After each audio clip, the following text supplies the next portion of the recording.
তিন ব্যক্তির বিরুদ্ধে আল্লাহ নিজেই বাদী। শ্রমিকের হক খাবেন না।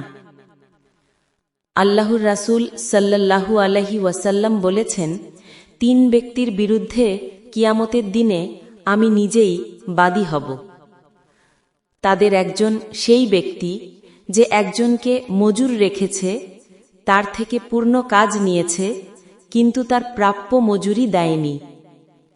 এই হাদিস আমাদের সতর্ক করে দেয়, কর্মচারীর হক আদায় না করা কোনো ছোট অন্যায় নয়। এটি এমন একটি অপরাধ যার মোকাবিলা আল্লাহ নিজে করবেন।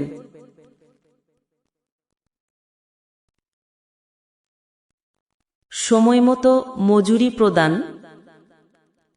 লিখিত চুক্তি ও স্বচ্ছ পে স্লিপ, নিরাপদ কর্মপরিবেশ ও ওভারটাইম হক, শ্রমিকের অধিকার খেলো আল্লাহর মোকাবিলা।